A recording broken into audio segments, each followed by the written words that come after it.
Hi and welcome to the fifth night of Lot. Today, 12th to 13th of December, the night of distinguishing between darkness and light and getting signs and portents for what the next year, 2025, will bring to you with the perspective of darkness and light. Here is Aditya Novotny. Great you're joining. And this is already the fifth of the 6 nights of Lot. We have two more, the night of Saint Lucia, as it is called in Christianity. Today, the night and 13th of December, the specific day of Saint Lucia. And then the sixth night of Lot, the night of Saint Thomas, on 20th to 21st of December, leading us right into winter solstice. The end of the old year with the 20th of December and the beginning of the new year with the winter solstice on the 21st of December. Now, as I told you in the other videos, there are different sources for the Nights of Lot, and they predate Christianity. These are special nights in the time between 24th of November and winter solstice that have been called the silent time in 2,500 years ago in ancient Greece, ancient Rome, but even in the Germanic, Celtic, and ancient Slavic regions. And why is that? People have been observing the stars. People have been observing the connection between this special time, first the special time, the Nights of Lot, between 24th of November and 20th of December, and secondly, the special time that is called the Holy Nights. And the Holy Nights, as you might know, they start with the first preparation day on the 21st of December, winter solstice, the second preparation day on 24th of December, and then we have 25th of December till 5th of January, and each of these holy nights, 25th of December corresponds with January, 26th of December corresponds with February, 27th of December corresponds with March of the coming year. You get the idea? Finally, 5th of January corresponds with December of the coming year. People have been observing what happened in these special days and nights, and they got many indications, signs, and portents that they really took care of. It's amazing how different the culture was because they didn't have TV, they didn't have internet, they didn't have cars. They were mostly in their homes in that dark and silent time. They were looking into themselves. They were talking with each other. Some maybe had books, at least later on in the last 500 years. Before that, even most people didn't have books. And they were very observant. They were not in hibernation, not in winter sleep. They were watching what's going on. They were feeling what is happening because they had seen and they knew from their priests, from their medicine men, from their sages, from their wise women, that there's a secret connection between the year to come and first these nights of Lot and secondly the holy nights. So that's what this is all about. And speaking about Saint Lucia, of course, she comes from a time of early Christianity where the figures that we speak about in this series, they were early Christians. Most of them were martyrs. Most of them had very special qualities. For example, here you see a maiden from southern Sicily called Lucia. Lucia means the light, Luz, and she has eyes in her hands. And what that means, you will find out soon. And she was called the luminous one. She was shining from within. She was a virgin. And now this whole theme of virginity, what does it all mean? To give you a perspective, we have a situation where Jesus is shortly before the Roman soldiers take him prisoner, early Friday morning after the Last Supper. Jesus is awake the whole night. The apostles have fallen asleep. Now the first apostle wakes up and the morning sun shines into his eyes and blinds him, and he's twinkling. And Jesus stands by him and says, "Why are you twinkling, my son? Do you not know that the light of the heavenly Father is 1,000 times brighter than 1,000 suns together? Do you not know that the light of the heavenly Father is 1,000 times brighter than 1,000 suns together?" And this is what virginity means. It means untouched by the world. It means you keep your connection with the divine source, with your creator. And I'll give you another example from Plato, the cave story, the cave equation. There was a man shackled, bound in a cave, and all he saw were some silhouettes, some shadows on the cave wall. And he thought this was the whole world. And he was in chains, so he could never move. Now, one day, somehow he manages to shake off these chains and he walks towards the light. And this is the first time he really sees light. Is actually the entrance or exit of his cave.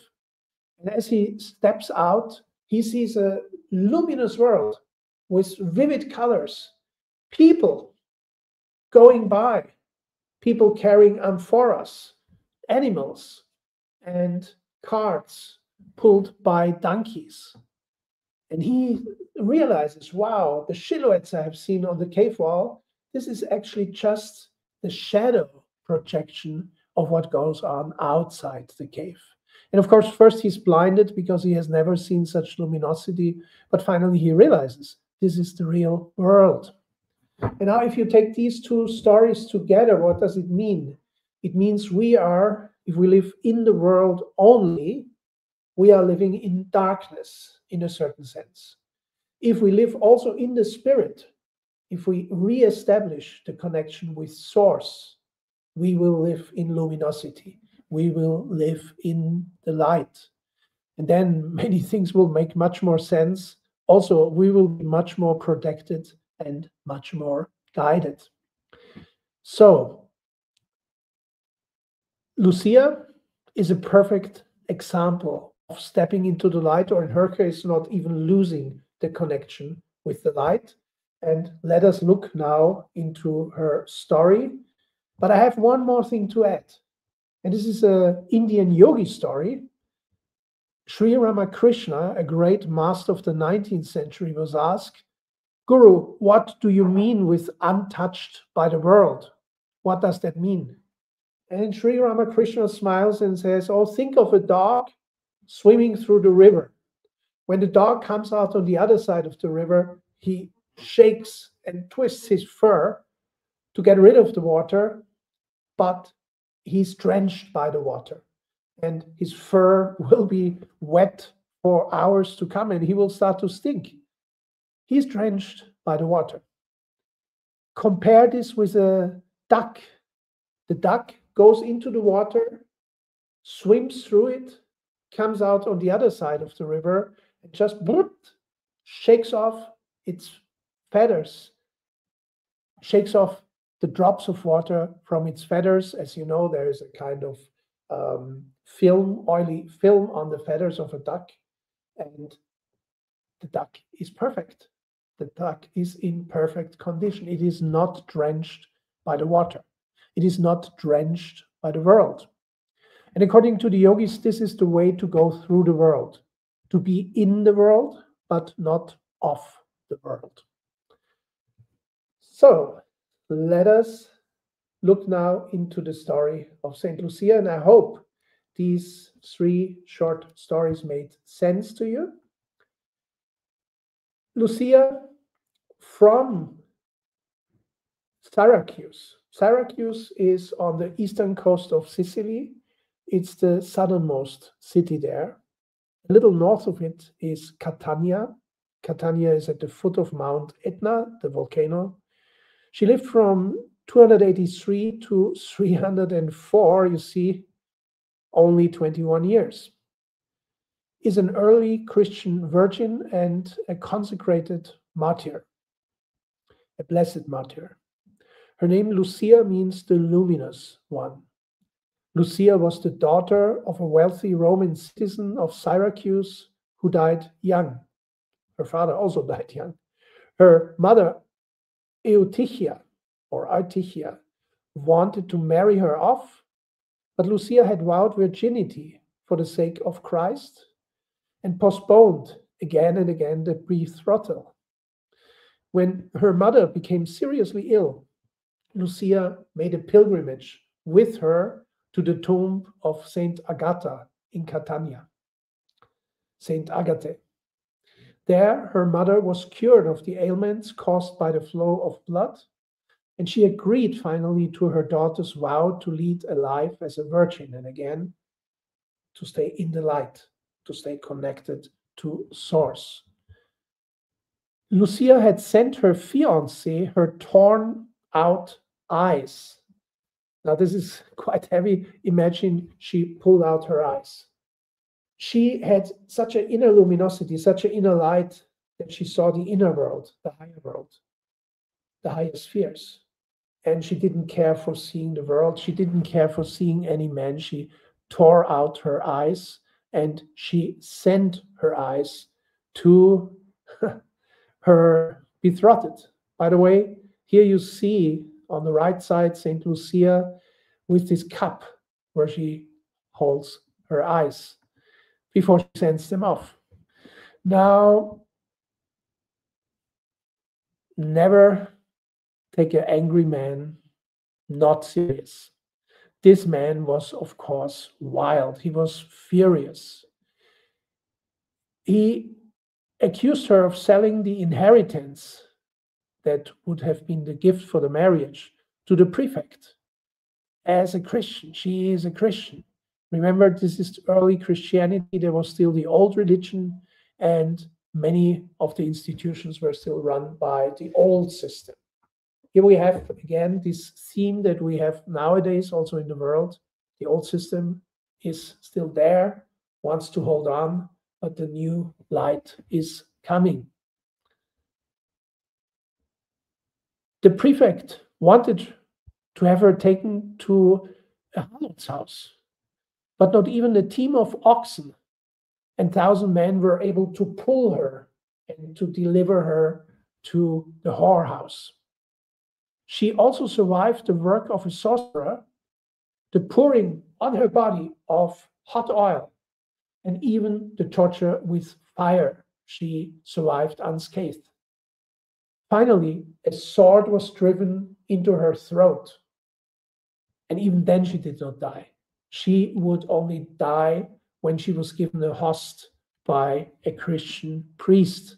And then she gave up not her spirit, but her body. Notice that we sometimes say someone gives up his ghost. Well, that's the wrong way of looking at it.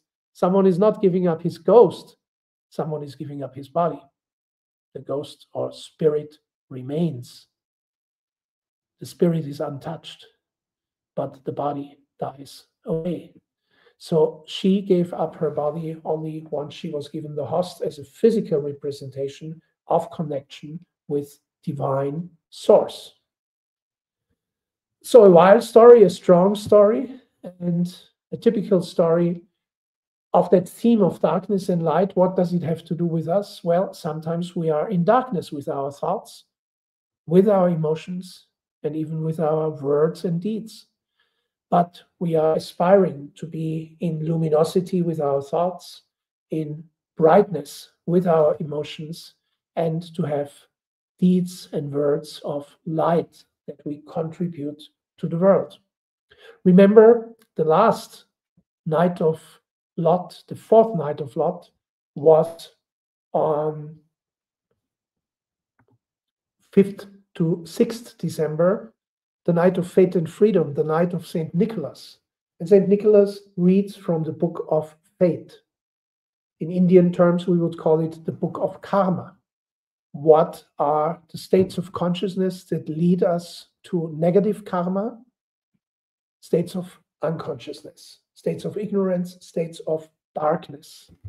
What is the state of consciousness that helps us to go into good karma, into higher vibration, into higher consciousness? The light in our thoughts, in our heart, even in our physical cells. So Saint Lucia, she stayed in the light. Her symbols are the eyes that glow and radiate even into the darkness. So people who have that divine gaze or that inner sight, they can see where normal men cannot see. This is, by the way, also a reason why she gave away her physical eyes. But the interesting thing, after she had sent her fiancé her torn out eyes, in the night, the Mother of God appeared above the maiden and gave her back new eyes, divine eyes, even more beautiful eyes in return. The other symbols of Saint Lucia are the sword with which she was killed and the crescent moon. The crescent moon has a big meaning in Christianity. The Mother of God, the Divine Mother, is often portrayed standing in a crescent moon. And there is a date-related connection with Luna as the goddess of heaven, Diana as the goddess of earth, and Hecate as the goddess of the underworld. So she has also that light that even can go into the underworld and be untouched. In Scandinavia, Saint Lucia rides the Yule goat, which is one of the goats of the god Thor. You remember Thor from Thor's hammer. And this is a big festival, particularly in Sweden. In Sweden, you see the photo on the right side. Young girls are wearing a crown of light with candlelights. Beautiful. And they are celebrated as Saint Lucia. Of course, in Scandinavian countries where the winters are darker, this is of particular importance. But whoever wants to bring more light into their lives is well advised to observe that night of Saint Lucia and the day, the 13th of December. Now, there is also a dark side, the bloody Luz, die bloedige Lutz, as they say in Bavaria, with a sickle. So the sickle remains, but now it's a kind of sword or a knife. And she takes naughty and disobedient people and children, drags them into the forest and slashes them with the sickle. Well, this is what is often called a raging goddess. If you look at the photograph, or not photograph, the painting on the right side at the bottom, you see a version of Saint Lucia, or not Saint Lucia, but Bloody Lucia, Bloody Luz, that reminds us of Kali, of the raging divine mother form in India. We have serene forms, gentle forms like Lakshmi in particular, but also like Saraswati, but there's also that raging aspect. And why does that often come? It has to do with the karmic rebound for those who do bad deeds or send out negative energies, because it always comes back to us sooner or later. And here it is portrayed in the form of a raging goddess, or in this case, in the form of Bloody Luz. Now, the origin of Bloody Luz, however, lies in the ancient Roman goddess of the moon and light, Lucina, who was later demonized by the Christian church, because, of course, she was from the old religion, and the early Christianity already didn't like that. They said, oh, she is a demon, this mother of moon and light, and she was replaced actually by the figure of Saint Lucia. That's not to take anything away from Saint Lucia. She was a marvelous young woman who died when she was 21 years of age. Now, as you know, we have a few possibilities to observe these nights of lot. And one particular is to go out in the wood, in the forest. I was just driving by forests and it's a cold night. I'm on a journey. I'm in a hotel room right now. And I stepped out and listened into the night. I didn't find a T crossing, unfamiliar territory for me, but even that is quite strong if you do it in these particular 6 nights. And you listen into the silence. And you do that for 30 minutes. And some people really hear some things, they get messages for the next year, signs and portents. Some people see inner sceneries, inner visions. They predict something for the coming year. And for some people, it's kind of a download, kind of a transference of energy and information. That's how it happens to me. I feel something when I step out into the forest in these nights, and I'm informed for what is to come in 2025. So if you have, I hope the sound is okay. Dan Mo says, I cannot hear you, which is a pity if that is the case. Please give a comment if you can hear me. I hope you can hear me. Otherwise, I've been speaking here for my own pleasure. So let's go into what you can do alternatively in case that you are not wishing to step out into the dark night, especially in the Northern Hemisphere. It's winter right now. So what can you do? You can do oil rituals, and one of these is with the oil blend called Gary's Light. Beautiful oil blend that Gary Young created. A combination of sacred frankincense, which is the highest vibrating form of frankincense, cistus, which is the cist rose or the rose of Sharon from the Bible, the oil of truth, lemongrass, which is a giant grass, and it's quite interesting to have that oil of lemongrass in that particular blend, because lemongrass gives us flexibility and gives us toughness and tenacity. You cannot rip off one of these giant grasses so easily. Also, it has cinnamon bark for inner energy, and it has myrrh, and myrrh is the oil of the Divine Mother, the Heavenly Mother.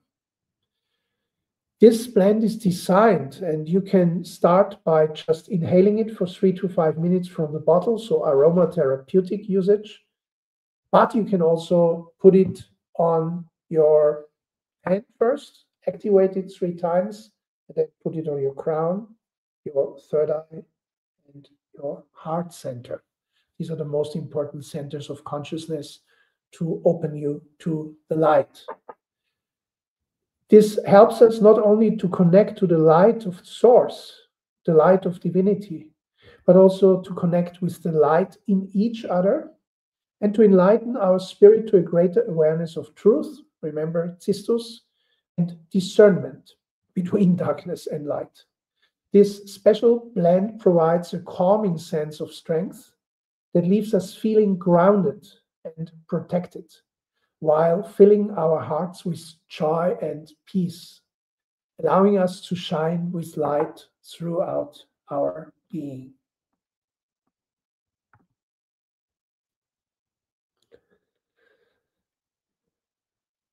Then the other option you have for that particular night is to use transformation. Transformation is a blend that really transforms your energies, transforms your consciousness from darkness into light. Asato ma satgamaya tamasoma chotir gamaya. Chotir gamaya, chotir in Sanskrit is the light. Lead us from darkness to light. Transformation gives you this. It's an oil that you can apply all over your body, on every cell and every millimeter of your body, and it will have an amazing impact on you. And you visualize while you have that oil blend working on you, you are visualizing the light going throughout your cells and bringing awareness, bringing the light of consciousness into every cell. Hello, Marianne. Good to see you. Can you please give a comment if you can hear me? Another participant, Tanmo, said she cannot hear me. I hope, Marianne, you can hear me. Please give a comment if that is the case. All right. So transformation is a beautiful blend that first consists of lemon and peppermint. Lemon is really bringing you clarity and sharpness. It's a great oil for the third eye. Peppermint supports with its scent the whole nerve system and your balance, and brings you also into a very clear state. And then we have 3 oils for the third eye in here: the frankincense, the sandalwood, and ocotea from Middle and South America, to see in a spiritual way, not just with your physical eyes. Also, it includes the blue spruce, which gives you a real spike of energy, cardamom, the seeds that give you power, and ocotea, which is the Amazon form of cinnamon, to help you move from feelings of darkness and being challenged by your shadows to an environment of light, hope, and joy. This scent strengthens positivity and self-confidence to move forward and to change your behavior with courage and the inner knowing to fulfill your true wishes that come from the light, not the wishes that come from the darkness. This blend strengthens and supports the willingness to change your inner beliefs. This allows you to recognize what leads to the dark side and to shadows within you, and how to replace them with new, more light-filled beliefs. For it is in our thoughts that we create the world, in our luminous thoughts or in our more dark thoughts. Oh, wow. Good to hear, Marianne, you're hearing me. So Tanmo probably had another problem, so she couldn't hear me. I'm happy that everyone else is hearing me. And let's sum up. What do you do now in this night? You may have luminous dreams. You may be given in your dreams ideas what darkness to avoid in the coming year 2025, and what light to focus on in the coming year. This year 2025 will be a year of speed, a year of enormous speed. It's quite interesting. 2024 really was a year of karma being resolved. If you look at all the things that happened and all the conflicts that broke out, that broke to the fore, these were karmic seeds.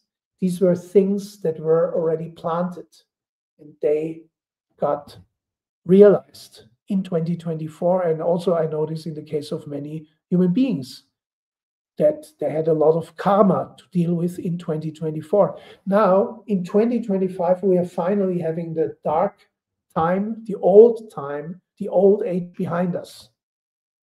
A time where, especially in the last year, the system really dominated the people and dominated the freedom of the people and even the will and the self-determination of the people. And now we come into a time of much more freedom, which will come actually from the thoughts and the spirit of the people. And this all will happen with such a speed that it will be too much for many people. Many people will actually take a time even to catch up with what's going on. There will be enormous changes and very fast changes. And so what I'm is the Nights of Lot, and what I'm offering with the Essential Holy Nights and the Essential Holy Nights year is exactly for this, to raise your vibration, to raise your frequency, to raise your awareness, your consciousness. Because in 2025, it's really about speed, it's really about higher frequency, higher energy. And if you have that, if you work on that, you will be well prepared for 2025. So I'm giving again the Essential Holy Nights from 21st of December till 6th of January. This is the classic Holy Nights, the 12th tide, where 25th of December corresponds to January of the coming year, 26th of December corresponds to February of the coming year, 27th of December corresponds to March of the coming year, and so on. And 5th of January corresponds to December. And you will get the signs, the portents. You notice what's going on. You notice how you're feeling on these particular days. And you can really manifest and first design that whole new year with a lot of techniques that I will show you, including using essential oils. And we use a lot of those essential oils, including these oils out of 47 essential oils. If you don't have all of them, at least if you have one for each day or one for each month, you will be okay. But some people do it even dry, because originally the 12th tide, the Holy Nights, have not even been done with essential oils. Essential oils are just a help. I'm also offering at the end of the 12th tide of the Essential Holy Nights, the whole Essential Holy Nights year for January, February, March, and so on till December. And there's a third package that you can get. If you go to this link, you will see what's on offer to support you, to bring you into that higher frequency and higher consciousness. You will see if you click that link, and you should have it below this video or above this video, depending on which channel you're watching. It brings you to this page, and this particular page shows you then three options. And one option is just the Essential Holy Nights. One option is the Essential Holy Nights and the Essential Holy Nights here. And the third option is even you get personal coaching from me for 1 hour personal coachings, one for winter in January, one for spring in late March, beginning of April. The third coaching will be for your summer in end of June, beginning of July. And the fourth personal coaching will be in the end of September, beginning of October for your autumn. And I have had a number of participants in the last years. This particular personal coaching gives even an additional dimension, because I really directly work with you, with your themes, with your challenges, and I give you some impulses or perspectives that can help you a lot. So we are now in the night of St. Lucia, darkness and light, 12th to 13th of December. And tomorrow, remember, in Scandinavia, in Sweden particularly, it's a big festival, the day of St. Lucia, with maidens wearing these crowns of light. And we have one night of lot still to go, and that's the night of St. Thomas from 20th to 21st of December. And that's another big theme, the theme of end and beginning. Because in the night from 20th to 21st of December, the old year finally ends. And with winter solstice, the new year, astronomically, energetically, and also in terms of consciousness, starts. So if you like to join, you are invited.